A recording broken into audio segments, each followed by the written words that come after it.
بسم اللہ الرحمن الرحیم۔ اعوذ باللہ من الشیطان الرجیم، بسم اللہ الرحمن الرحیم۔ السلام علیکم۔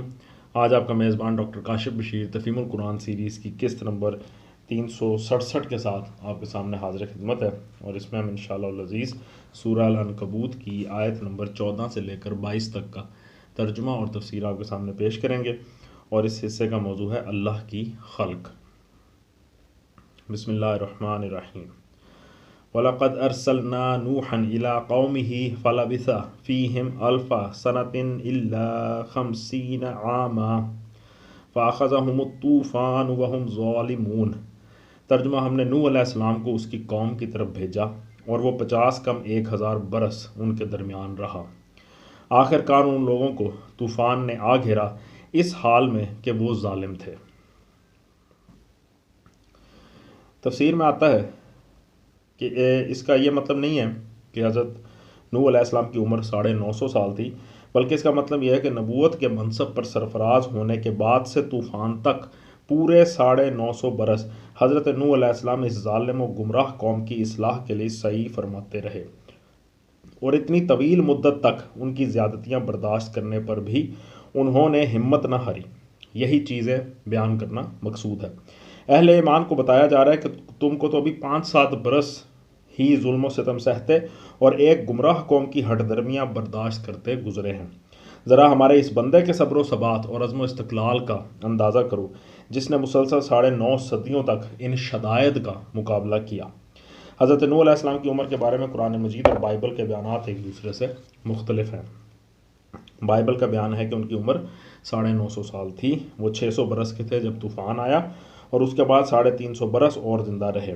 ریفرنس ہے پیدائش باب نمبر 7 آیت نمبر 6، باب نمبر 9 آیت نمبر 28-29۔ لیکن قرآن کے بیان کی روح سے ان کی عمر کم از کم 950 سال کی بجائے 1000 سال ہونی چاہیے، کیونکہ 950 سال تو صرف وہ مدت ہے جو نبوت پر معمور ہونے کے بعد سے طوفان برپا ہونے تک انہوں نے دعوت و تبلیغ میں صرف کی۔ ظاہر ہے کہ نبوت انہیں پختہ عمر کو پہنچنے کے بعد ہی ملی ہوگی، اور طوفان کے بعد بھی وہ کچھ مدت زندہ رہے ہوں گے۔ یہ طویل عمر بعض لوگوں کے لیے ناقابل یقین ہے، لیکن خدا کی اس خدائی میں عجائب کی کوئی کمی نہیں ہے۔ جس طرف بھی آدمی نگاہ ڈالے اس کی قدرت کے کرشمے غیر معمولی واقعات کی شکل میں نظر آ جاتے ہیں۔ کچھ واقعات و حالات کا اولاً ایک خاص صورت میں رونما ہوتے رہنا اس بات کی کوئی دلیل نہیں ہے کہ اس معمول سے ہٹ کر کسی دوسری غیر معمولی صورت میں کوئی واقعہ رونما نہیں ہو سکتا۔ اس طرح کے مفروضات کو توڑنے کے لیے کائنات کے ہر گوشے میں اور مخلوقات کی ہر صنف میں کوئی نہ کوئی واقعہ رونما اور خلاف معمول حالات و واقعات کی ایک طویل فہرست موجود ہے۔ خصوصیت کے ساتھ جو شخص خدا کے قادر مطلق ہونے کا واضح تصور اپنے ذہن میں رکھتا ہو، وہ تو کبھی اس غلط فہمی میں نہیں پڑ سکتا کہ کسی انسان کو 1000 برس یا اس سے کم و بیش عمر عطا کر دینا اس خدا کے لیے بھی ممکن نہیں ہے جو موت و حیات کا خالق ہے۔ حقیقت یہ ہے کہ آدمی اگر خود چاہے تو ایک لمحے کے لیے بھی زندہ نہیں رہ سکتا، لیکن اگر خدا چاہے تو جب تک وہ چاہے اسے زندہ رکھ سکتا ہے۔ بے شک اس میں کوئی شک نہیں ہے۔ آیت کے آخر میں آیا، آخر کار ان لوگوں کو طوفان نے آ گھیرا اس حال میں کہ وہ ظالم تھے۔ تفسیر میں آتا ہے یعنی طوفان ان پر اس حالت میں آیا کہ وہ اپنے ظلم پر قائم تھے۔ دوسرے الفاظ میں اگر وہ طوفان آنے سے پہلے اپنے ظلم سے باز آ جاتے تو اللہ تعالیٰ ان پر یہ عذاب نہ بھیجتا۔ فَأَنجَيْنَاهُ وَأَصْحَابَ السَّفِينَةِ وَجَعَلْنَاهَا آیَةً لِلْعَالَمِينَ۔ ترجمہ: پھر نوح علیہ السلام کو اور کشتی والوں کو ہم نے بچا لیا اور اسے دنیا والوں کے لیے ایک نشان عبرت بنا کر رکھ دیا۔ پھر نوح کو اور کشتی والوں کو تفسیر میں آتا ہے یعنی ان لوگوں کو جو حضرت نوح علیہ السلام پر ایمان لائے تھے اور جنہیں کشتی میں سوار ہونے کی اللہ تعالیٰ نے اجازت دی تھی، جیسا کہ سورہ ہود میں اس کی تصریح ہے آیت نمبر 40 میں، جس کا ترجمہ ہے یہاں تک کہ جب ہمارا حکم آ گیا اور تنور ابل پڑا تو ہم نے کہا کہ اے نوح علیہ السلام اس کشتی میں سوار ہو جا اور سوار کر لے ہر قسم کے جانوروں میں سے ایک ایک جوڑا، اور اپنے گھر والوں کو سوائے ان کے جنہیں ساتھ نہ لینے کا پہلے حکم دے دیا گیا ہے، اور ان لوگوں کو جو ایمان لائے ہیں، اور اس کے ساتھ بہت ہی کم لوگ ایمان لائے تھے۔ اس کے بعد آیت میں آخر میں آیا کہ اسے دنیا والوں کے لیے یعنی اس کشتی کو دنیا والوں کے لیے ایک نشان عبرت بنا کر رکھ دیا۔ تفسیر میں آتا ہے اس کا مطلب یہ بھی ہو سکتا ہے کہ اس ہولناک عقوبت کو یا اس عظیم الشان واقعہ کو بعد والوں کے لیے نشان عبرت بنا دیا گیا ہو، لیکن یہاں اور سورہ قمر میں یہ بات جس طریقے سے بیان فرمائی گئی اس سے متبادر یہی ہوتا ہے کہ وہ نشان عبرت خود وہ کشتی تھی جو پہاڑ کی چوٹی پر صدیوں موجود رہی اور بعد کی نسلوں کو خبر دیتی رہی کہ اس سرزمین میں کبھی ایسا طوفان آیا تھا جس کی بدولت یہ کشتی پہاڑ پر جا ٹکی ہے۔ سورہ قمر میں اس کے متعلق فرمایا ہے جس کی آیت نمبر 13 سے 15 میں، جس کا ترجمہ ہے اور ہم نے نوح علیہ السلام کو سوار کیا تختوں اور میخوں والی کشتی پر، وہ چل رہی تھی ہماری نگرانی میں اس شخص کے لیے جزا کے طور پر جس کا انکار کر دیا گیا تھا، اور ہم نے اسے چھوڑ دیا ایک نشانی بنا کر، پس ہے کوئی سبق لینے والا۔ سورہ قمر کی اس آیت کی تفسیر میں ابن جریر نے قتادہ کی یہ روایت نقل کی ہے کہ عہد صحابہ میں جب مسلمان الجزیرہ کے علاقے میں گئے ہیں تو انہوں نے کوہ جودی پر اور ایک روایت کی روح سے باقروا نامی بستی کے قریب اس کشتی کو دیکھا ہے۔ موجودہ زمانے میں بھی وقتاً فوقتاً یہ اطلاعات اخبارات میں آتی رہتی ہیں کہ کشتی نوح علیہ السلام کو تلاش کرنے کے لیے مہمات بھیجی جا رہی ہیں، اور اس کی وجہ یہ بیان کی جاتی ہے کہ بسا اوقات ہوائی جہاز جب کوہستان ارارات پر سے گزرے ہیں تو ایک چوٹی پر انہوں نے ایسی چیز دیکھی ہے جو ایک کشتی سے مشابہ ہے۔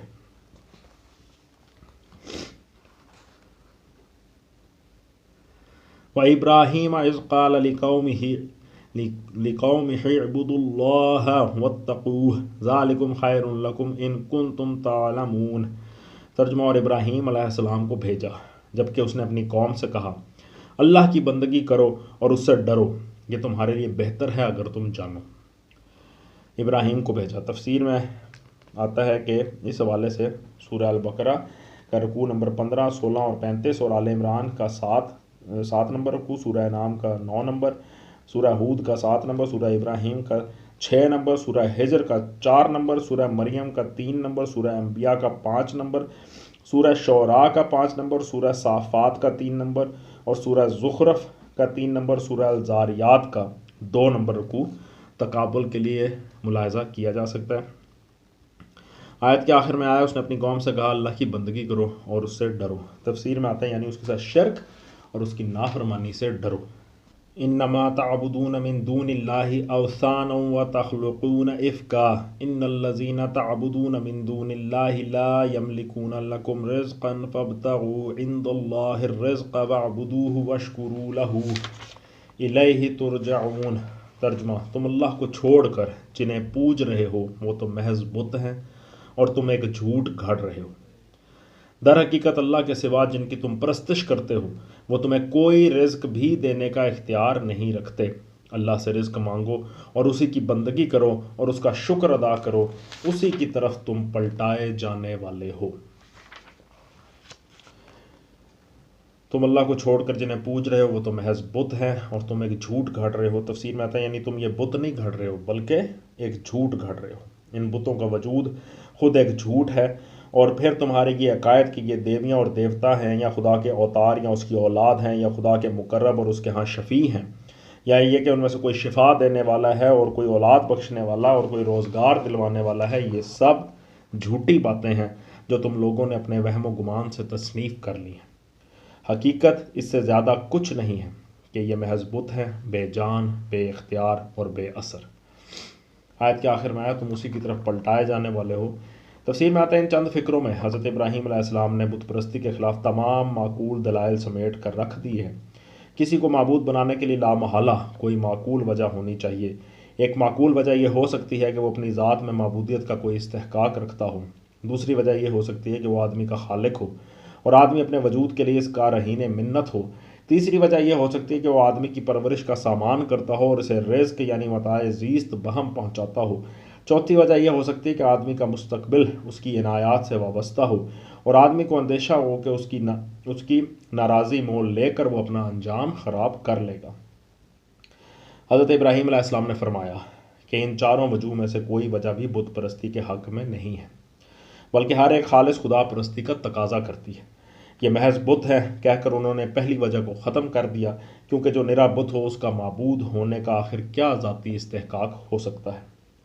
پھر یہ کہہ کر کہ تم ان کے خالق ہو، دوسری وجہ بھی ختم کر دی۔ اس کے بعد تیسری وجہ کو یہ فرما کر ختم کیا کہ وہ تمہیں کسی نوعیت کا کچھ بھی رزق نہیں دے سکتے، اور آخری بات یہ ارشاد فرمائی کہ تمہیں پلٹنا تو خدا کی طرف ہی ہے، نہ کہ ان بتوں کی طرف، اس لیے تمہارا انجام اور تمہاری عاقبت سنوارنا یا بگاڑنا بھی ان کے اختیار میں نہیں ہے، صرف خدائے بزرگ و برتر، خدائے واحد کے اختیار میں ہے۔ اس طرح شرک کا پورا ابطال کر کے حضرت والا نے یہ بات ان پر واضح کر دی کہ جتنے وجوہ سے بھی انسان کسی کو معبود قرار دے سکتا ہے وہ سب کے سب اللہ وحدہ لا شریک کے سوا کسی کی عبادت کے مقتضی نہیں ہیں۔ وَإِن تُكَذِّبُوا فَقَدْ كَذَّبَ أُمَمٌ مِّن قَبْلِكُمْ وَمَا عَلَى الرَّسُولِ إِلَّا الْبَلَاغُ الْمُبِينُ۔ ترجمہ، اور اگر تم جھٹلاتے ہو تو تم سے پہلے بہت سی قومیں جھٹلا چکی ہیں، اور رسول صلی اللہ علیہ وآلہ وسلم پر صاف صاف پیغام پہنچا دینے کے سوا کوئی ذمہ داری نہیں ہے۔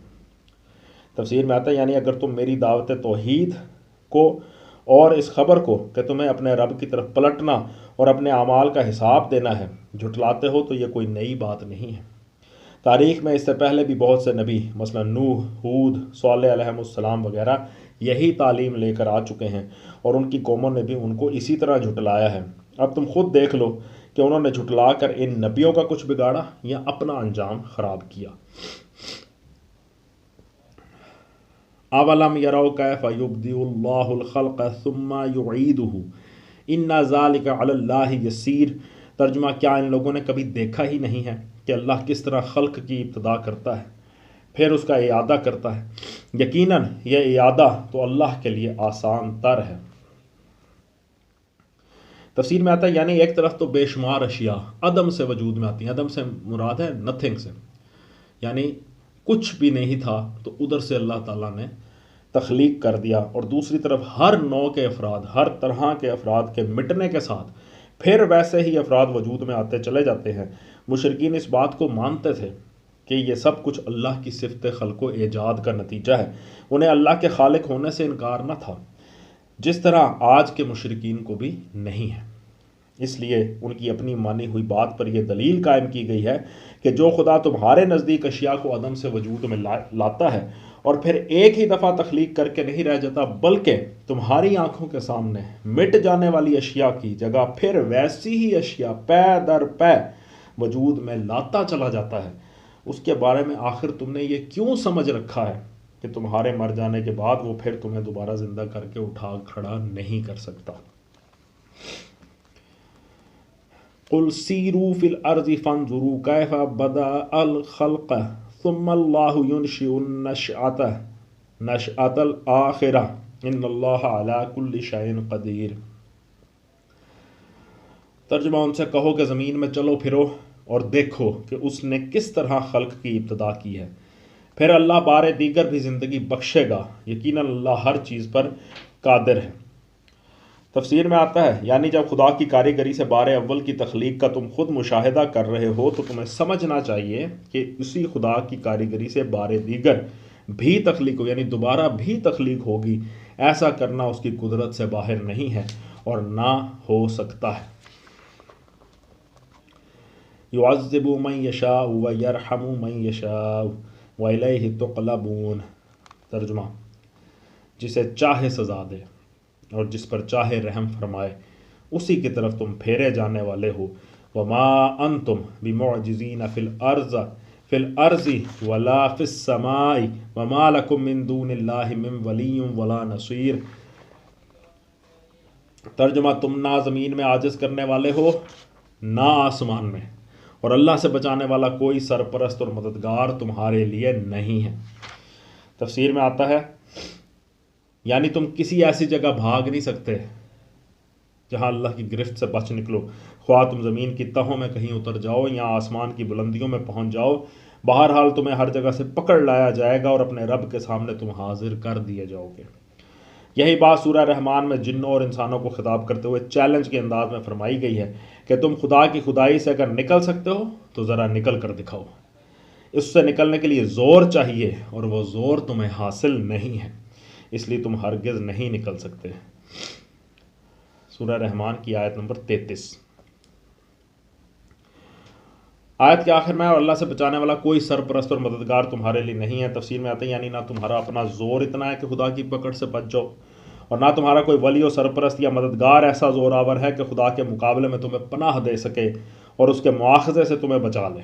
ساری کائنات میں کسی کی یہ مجال نہیں ہے کہ جن لوگوں نے کفر و شرک کا ارتکاب کیا ہے، جنہوں نے احکام خداوندی کے آگے جھکنے سے انکار کیا ہے، جنہوں نے جرت و جسارت کے ساتھ خدا کی نافرمانیاں کی ہیں اور اس کی زمین میں ظلم و فساد کے طوفان اٹھائے ہیں، ان کا حمایتی بن کر اٹھ سکے اور خدا کے فیصلہ عذاب کو ان پر نافذ ہونے سے روک سکے، یا خدا کی عدالت میں یہ کہنے کی ہمت کر سکے کہ یہ میرے ہیں، اس لیے کہ جو کچھ بھی انہوں نے کیا ہے اسے معاف کر دیا جائے۔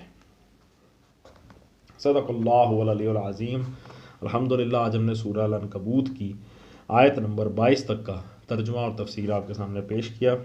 بے شک اللہ تعالیٰ ہر چیز پہ قادر ہے، خدائے بزرگ و برتر بے شک واحد ہے، بے شک لا شریک ہے۔